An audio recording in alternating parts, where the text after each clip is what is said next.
मधुबन के बाबा मुरली वाले। आप हैं हम सबके भाग्य विधाता, भाग्य विधाता हो। ओम शांति। आज 26 जून के प्यारे बाप दादा के अनमोल मधुर महावाक्य हैं। आज की मुरली के सार में बाबा ने गीत की स्मृति दिलाते कहा कि बच्चे गाते हैं, बाबा तुम्हें पाके हमने जहाँ पाल लिया, ज़मी तो ज़मी आसमां भी पाल लिया, हम स्वर्ग के मालिक बनते हैं। तो उसके लिए बाबा कहते हैं बच्चे मन मना भव।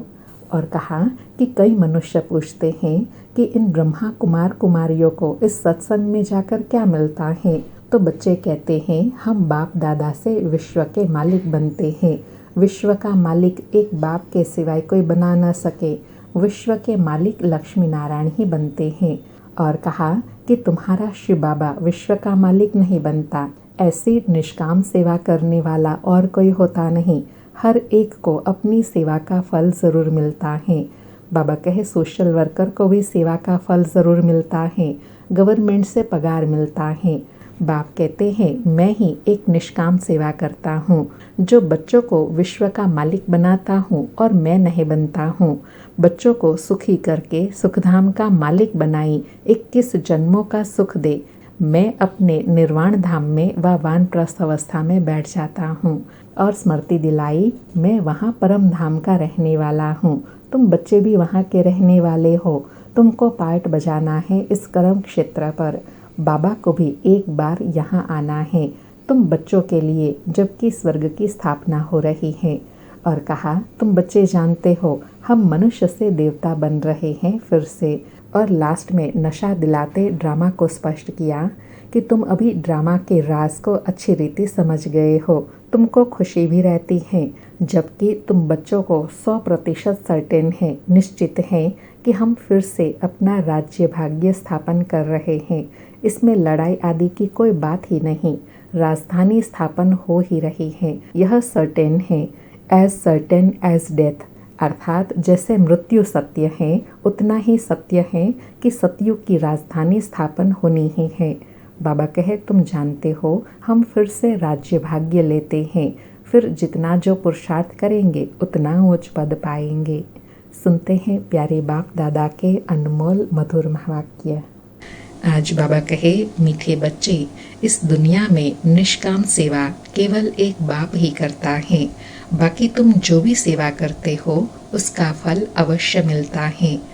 मीठे बच्चे, इस दुनिया में निष्काम सेवा केवल एक बाप ही करता है।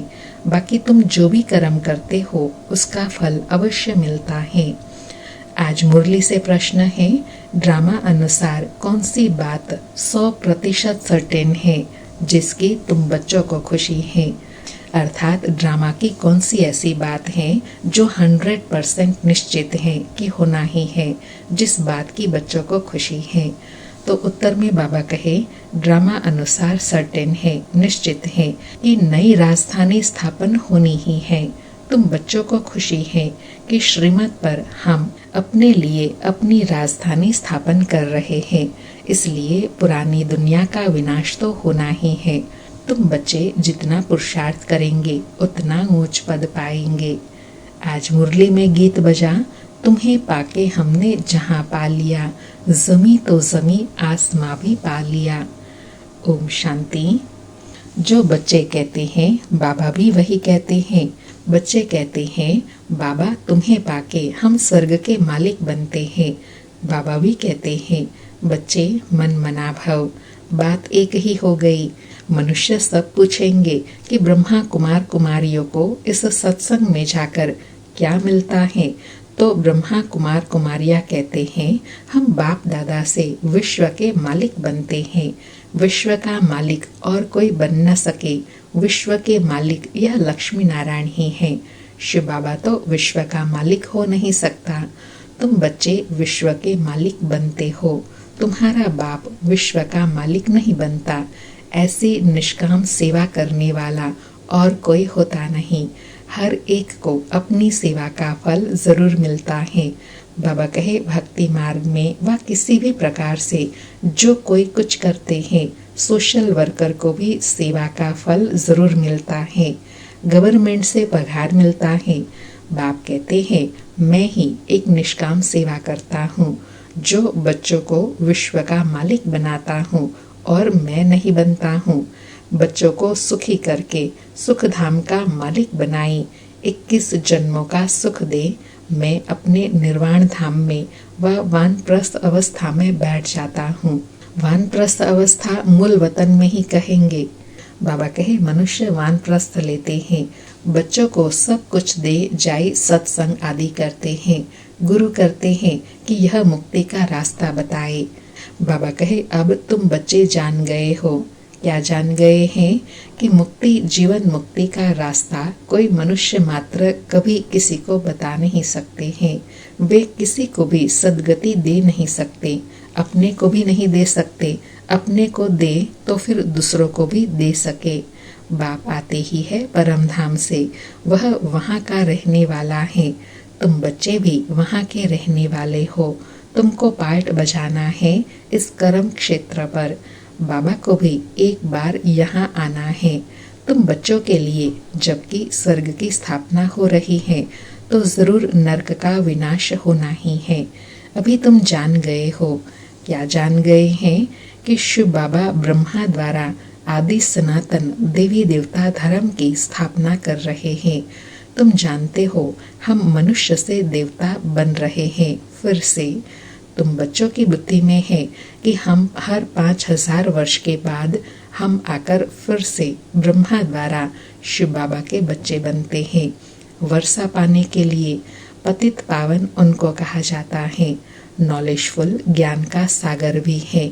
योग अर्थात याद सिखाते हैं, परंतु निराकार कैसे समझाए, इसलिए कहते हैं ब्रह्मा द्वारा मनुष्य से देवता बनाता हूँ, अर्थात देवी देवता धर्म की स्थापना करता हूँ। बाबा स्पष्ट कर रहे हैं कि मैं पतित पावन हूँ, नॉलेजफुल हूँ, तो कैसे आकर तुमको नॉलेज देता हूँ, कैसे आकर पावन बनाई पावन दुनिया व देवी देवता धर्म की स्थापना करता हूँ। बाबा कहे अब वह धर्म है नहीं, फिर पावन बनना पड़े। अब फिर से आदि सनातन देवी देवता धर्म की स्थापना कर बाकी सबको मुक्ति धाम में ले जाता हूँ। भारत प्राचीन खंड है, इसलिए भारत की आदमशुमारी वास्तव में सबसे जास्ती होनी चाहिए। ऐसी बातें और कोई की बुद्धि में नहीं आती। बाबा कहे जो धर्म पहले आता है तो जरूर उसकी पॉपुलेशन सबसे ज़्यादा होनी चाहिए, लेकिन यह बात किसी की बुद्धि में नहीं आती है।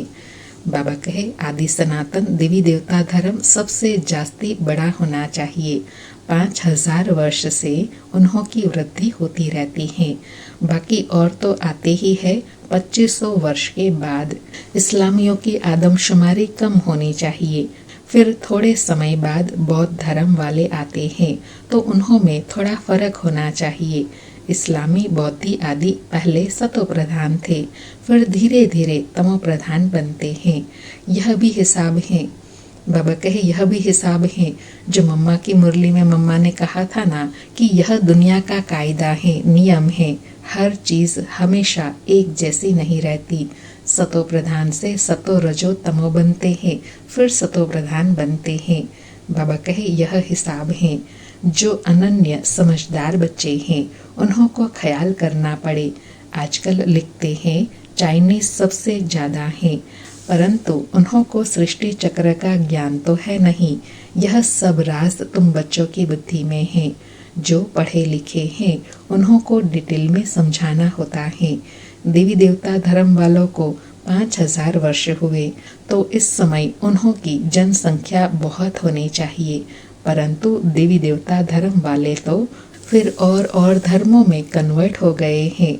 इसलिए बाबा कहे आदि सनातन देवी देवता धर्म कहो, हिंदू धर्म कहो, उनकी पॉपुलेशन कम है, जबकि इस्लामी बौद्धि व क्रिश्चियन से ज़्यादा होने चाहिए। बाबा कहे पहले पहले बहुत मुसलमान बन गए, फिर बौद्धि भी बहुत बने हैं। यहाँ भी बौद्धि बहुत हैं, क्रिश्चियन तो बेशुमार हैं। देवता धर्म का तो नाम ही नहीं है। अगर हम ब्राह्मण धर्म कहे तो भी हिंदुओं की लाइन में डाल देंगे। अभी तुम जानते हो आदि सनातन देवी देवता धर्म स्थापन हो रहा है। हम ब्राह्मणों द्वारा श्रीमत पर, यह भी समझ होनी चाहिए। बाबा कहे इतना श्रेष्ठ धर्म है, उसकी स्थापना जरूर ब्राह्मणों द्वारा होंगी, और वो भी कौन से ब्राह्मण? कर्मधारी ब्राह्मण, ब्रह्मा मुख वंशावली। बाबा कहे धर्म गाए तो जाते हैं ना, यहाँ के मनुष्य अपने को हिंदू की लाइन में ले आते हैं। कहेंगे हिंदू आर्य धर्म है, सबसे पुराना है। भारतवासी पहले पहले आर्य थे, बहुत धनवान थे, अब अन आर्य बन गए हैं। कोई अकल नहीं, जिसको जो आता वह धर्म का नाम रख देते हैं। जाड़ के पिछाड़ी छोटे छोटे पत्ते, टाल टालियां निकलते हैं। बाबा कितना गुह्य बात स्पष्ट कर रहे हैं कि जैसे जाड़ में बड़ी टहनी होती है, उसमें और छोटी छोटी टहनियां निकलती हैं, ऐसे बाबा कहे यह मठ पंथ आदि हैं। बाबा कहे नए का थोड़ा मान होता है। अभी तुम बच्चे जानते हो कि हम बाबा से स्वर्ग का वर्षा ले रहे हैं, तो ऐसा वर्षा देने वाले बाप को कितना याद करना चाहिए। तुम जितना जास्ती याद करेंगे, एक तो वर्षा मिलेगा और तुम पावन बनेंगे। बाबा कहे जितना याद करेंगे उतना एक तो वर्षा मिलेगा, दूसरा पावन बनेंगे। लौकिक बाप से तो धन का वर्षा मिलता है, साथ साथ फिर पतित बनने का भी वर्षा मिलता है। वह लौकिक बाप, वह पारलौकिक बाप, और यह है बीच में अलौकिक बाप ब्रह्मा। इनको बीच में दोनों तरफ से जोड़ दिया है, अर्थात लौकिक को पारलौकिक से जोड़ते हैं तो हो गया अलौकिक। बाबा कहे शिव बाबा को तो कोई तकलीफ नहीं होती है, इनको कितनी गाली खानी पड़ती है। वास्तव में श्री कृष्ण को गाली नहीं मिलती है, बीच में फंसा है यह ब्रह्मा बाबा। कहते हैं ना, रास्ते चलते ब्राह्मण फंसा, गाली खाने के लिए यह फंसा। बाबा कहे वास्तव में गाली कब खाई? अभी संगम पर। सतयुग में तो गाली खाने की बात ही नहीं है। बाबा कहे अलौकिक बाप ब्रह्मा को ही सहन करना पड़ता है। यह किसी को भी पता नहीं है कि शिव बाबा इनमें प्रवेश कर आई पतित को पावन बनाते हैं, पवित्र बनने पर ही मार खाते हैं। बाप कहते हैं मैं आया हूँ सबको वापस ले जाने। तुम जानते हो, क्या जानते हैं कि मौत सामने खड़ा है। विनाश तो जरूर चाहिए, विनाश बगैर सुख शांति कैसे हो। जब कोई लड़ाई आदि लगती है तो मनुष्य यज्ञ आदि रचते हैं, लड़ाई बंद हो जाए। तुम ब्राह्मण कुलभूषण जानते हो, क्या जानते हैं? विनाश तो जरूर होगा, नहीं तो स्वर्ग के गेट कैसे खुलेंगे। सब स्वर्ग में तो नहीं आएंगे, जो पुरुषार्थ करेंगे वही चलेंगे, बाकी जाएंगे मुक्ति धाम में। यह किसी को भी पता न होने के कारण कितना डरते हैं। बाबा कहे विनाश कल्याणकारी है, यह न जानने के कारण कितना डरते हैं। शांति के लिए कितना धक्का खाते हैं, कॉन्फ्रेंस करते रहते हैं।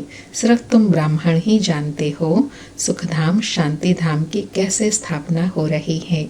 विनाश के सिवाय स्थापना हो न सके।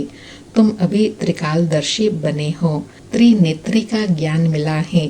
वह तो कहते रहते हैं पीस कैसे हो, अर्थात कोई भी लड़े नहीं। बाबा कहे उनका पीस का भावार्थ क्या है कि कोई भी आपस में लड़े नहीं। वास्तव में बाबा तो सच्ची शांति की बात करते हैं। न बाहर कोई लड़ाई झगड़ा, न मन में कोई अशांति, मन में शांति और सुख का अनुभव। बाबा ऐसी दुनिया की स्थापना करते हैं। बाबा कहे सभी कहते हैं वननेस हो, एक ही बाप की मत ले कि हम एक बाप के बच्चे भाई भाई हैं तो वननेस हो जाएंगे। एक बाप के बच्चे हैं तो आपस में लड़ना नहीं चाहिए। यह भी तो सतयुग में ही था, वहाँ कोई भी आपस में लड़ते नहीं। वह तो सतयुग की बात हो गई, यहाँ तो है कलयुग। बरोबर सतयुग में देवता थे, बाकी सब आत्माएं कहाँ थी पता नहीं पड़ता। तुम अब समझते हो, क्या समझते हैं कि जब हम सतयुग में होते हैं तो बाकी सब आत्माएं कहाँ होती हैं? अभी तुम जानते हो।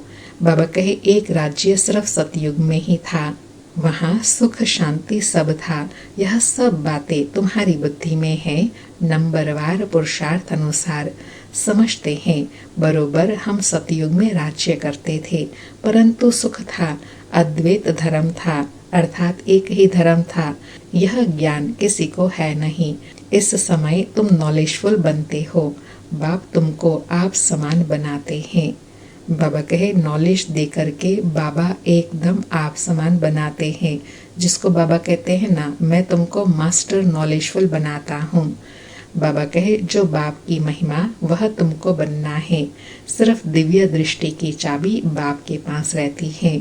बाबा कहे बाकी गुणों में मैं तुमको आप समान बनाता हूँ, लेकिन दिव्य दृष्टि की चाबी सिर्फ मैं अपने पास रखता हूँ। बाप ने बताया है भक्ति मार्ग में मुझे काम करना पड़ता है।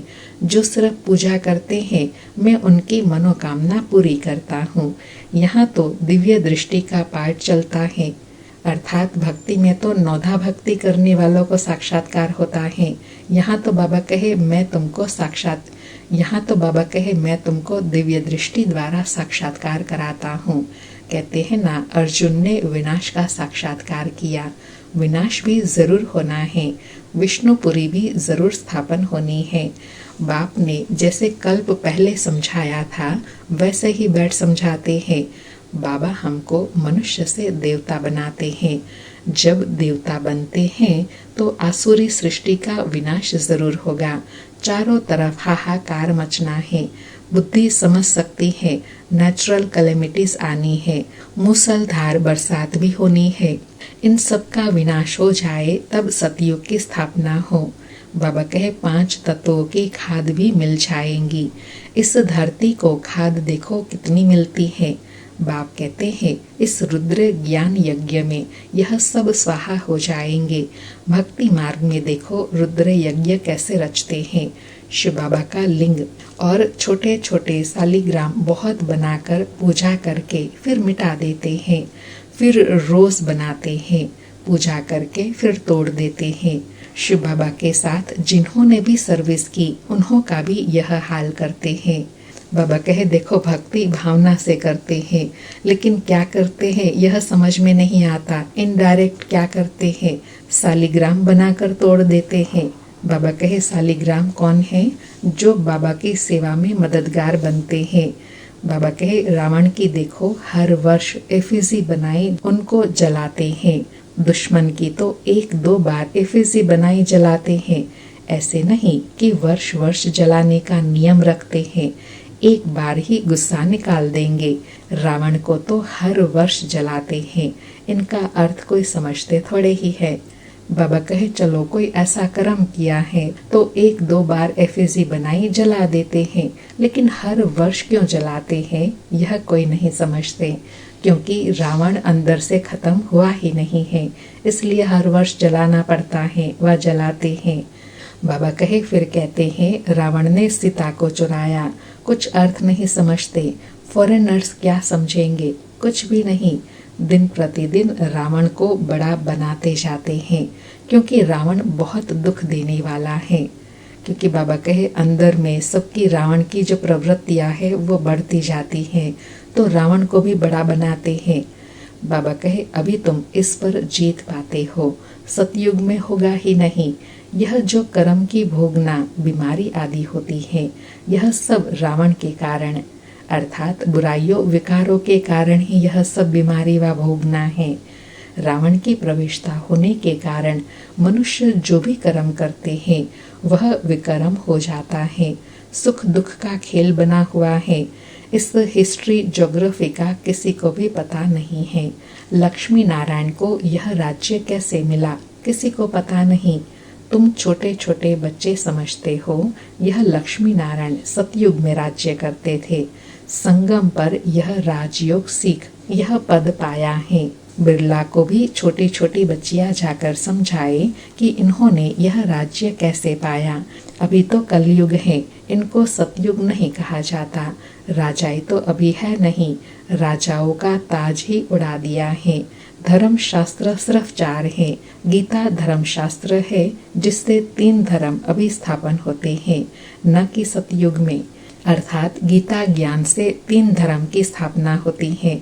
कौन कौन सा? एक तो ब्राह्मण धर्म, दूसरा देवता और तीसरा क्षत्रिय, जिसकी स्थापना अभी संगम पर होती है।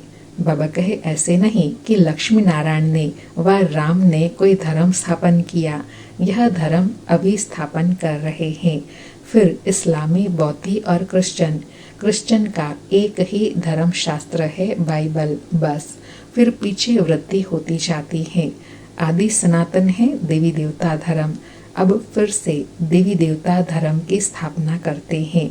तुम ड्रामा के राज को अच्छी रीति समझ गए हो, खुशी भी रहती है। बाबा कहे ड्रामा के राज को समझने से खुशी भी रहती है, जबकि तुम बच्चों को 100% सर्टेन है कि हम फिर से अपना राज्य भाग्य स्थापन कर रहे हैं। इसमें लड़ाई आदि की कोई बात ही नहीं। राजधानी स्थापन हो रही है, यह सर्टेन है। बाबा कहे एज सर्टेन एज डेथ, अर्थात जैसे मृत्यु निश्चित है, ऐसे राजधानी स्थापन होना भी निश्चित है। बाबा कहे तुम जानते हो हम फिर से राज्य भाग्य लेते हैं, कल्प कल्प बाप से वर्षा लेते हैं। जितना पुरुषार्थ करेंगे उतना पद पाएंगे। अच्छा, मीठे मीठे सिकेलधे बच्चों प्रति माता पिता बाप दादा का याद प्यार और गुड मॉर्निंग। रूहानी बाप की रूहानी बच्चों को नमस्ते।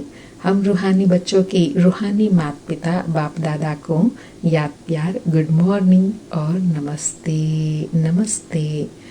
सारी मुरली से धारणा के लिए सार है। पहला पॉइंट, जो बाप की महिमा है उस महिमा को स्वयं में लाना है। बाप समान महिमा योग्य बनना है। पारलौकिक बाप से पवित्रता का वर्षा लेना है। पवित्र बनने से ही स्वर्ग का वर्षा मिलेगा। दूसरा पॉइंट, श्रीमत पर अपने ही तन मन धन से आदि सनातन देवी देवता धर्म की स्थापना करनी है। आज प्यारे सतगुरु का वरदान है, पुराने संस्कार रूपी अस्थियों को संपूर्ण स्थिति के सागर में समाने वाले समान और संपूर्ण भव। पुराने संस्कार रूपी अस्थियों को संपूर्ण स्थिति के सागर में समाने वाले समान और संपूर्ण भव। स्पष्टीकरण है, बाप समान व संपूर्ण बनने के लिए सृष्टि की कयामत के पहले अपनी कमजोरियों और कमियों की कयामत करो। कोई भी उलझन का नाम निशान न रहे। ऐसा अपने को उज्जवल बनाओ जैसे जन्म परिवर्तन के बाद पुराने जन्म की बातें भूल जाती हैं। ऐसे पुरानी बातों को, पुराने संस्कारों को भस्म करो। अस्थियों को भी संपूर्ण स्थिति के सागर में समा दो, तब कहेंगे समान और संपूर्ण। बाबा कहे समान और संपूर्ण कब बनेंगे? जब पुराने स्वभाव संस्कारों रूपी जो अस्थियां हैं उसको भी संपूर्ण स्थिति के सागर में समा दो, तब सब उलझन भी समाप्त हो जाएंगी और उज्जवल बन जाएंगे। आज का स्लोगन है, विस्तार को सार में समाने की जादूगरी सीख लो तो बाप समान बन जाएंगे। विस्तार को सार में समाने की जादूगरी सीख लो तो बाप समान बन जाएंगे। आज के अव्यक्त इशारे हैं, सदा हर्षित रहने के लिए अपनी नेचर को सरल बनाओ, सहनशील बनाओ। आज बाबा कहे सहनशीलता वाले बाहर मुक्ता के वाइब्रेशन को ही नहीं, लेकिन मन के संकल्प भी जो उत्पन्न होते हैं उन संकल्पों की उत्पत्ति को देखकर भी घबराएंगे नहीं। अपनी सहनशीलता से सामना करेंगे और सूरत से सदैव संतुष्ट व प्रसन्नचित दिखाई देंगे। उनके नैन चैन कभी भी असंतुष्टता के नहीं दिखाई देंगे। वे संतुष्ट मणि होने के कारण सदा हर्षित रहते हैं। बाबा ने हर्षित रहने का आधार बताया कि जो सदा संतुष्ट रहते हैं वही सदा हर्षित रह सकते हैं। अच्छा, ओम शांति। शुक्रिया बाबा, शुक्रिया।